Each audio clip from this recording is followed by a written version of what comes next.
Sergeant Tom Larson was in his 50s and working traffic when I was partnered with him in the summer of '65. I was just 23 that year. After a couple of semesters at El Camino College and a year on the beach, I was lucky to get on the force. Jobs in the refinery of one of Torrance's two steel mills were scarce. This was a real break for me, even if it meant working with the fearsome Sergeant Larson. Just shortly before I came along, Sarge had been Torrance's only motorcycle cop, and he still longed to be back on the bike. I remember one day we had to respond to an accident involving a car and a motorcycle. The accident resulted in a fatality, and the scene was as gruesome as you might imagine. After the ambulance left, Sarge and I blocked the street, kicking the flares out.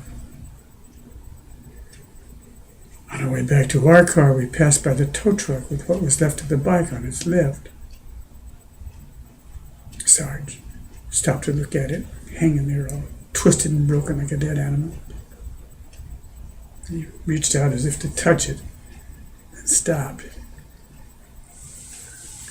He shook his head and said gruffly, "There's nothing like the feeling of freedom you get riding a motorcycle.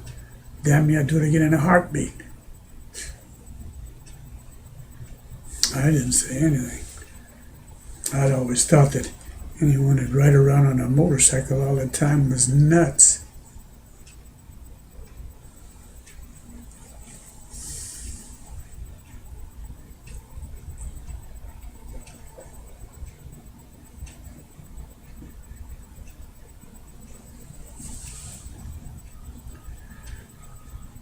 It was only a few months later that Sarge and I were taking a break, sitting in the squad car under the trees that lined Torrance Park. It was very hot that day. Sarge was behind the wheel, and I was slumped in the passenger seat, fiddling with the handle for the spotlight mounted outside. I found that when I adjusted it just right, I could see my reflection in the spotlight's chrome.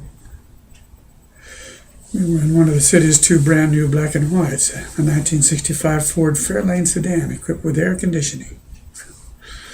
Now, it was mid-afternoon and nearly 100 degrees. We were cool and comfortable, almost cold in the idling police car. Sarge was watching some kids running through the sprinklers and playing on the grass, but we could barely hear their laughing and shouting through the car's closed windows. Down the street at the other end of the block, I saw a guy I thought I recognized. The guy paused at the intersection, glanced up and spotted us. He looked back down at his feet and kept shuffling along.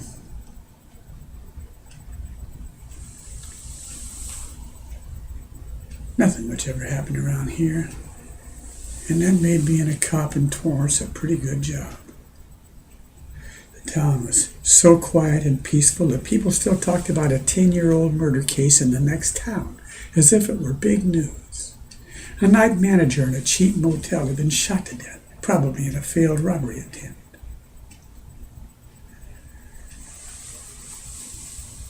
But things like that never happened in Torrance. Giving out traffic tickets turned out to be the biggest part of this job. For me, the toughest calls were for family or business disputes. I wasn't comfortable with that duty. Confrontations bothered me.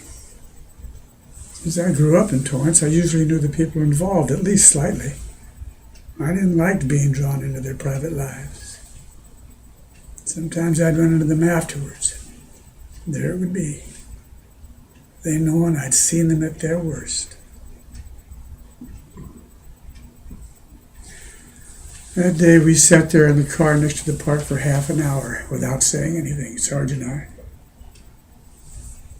Truth was, I didn't much like talking with Sarge. Like most people, I was intimidated by him. When I never saw him lose his temper, I thought of him as being like a caged animal, ready to break loose at any time.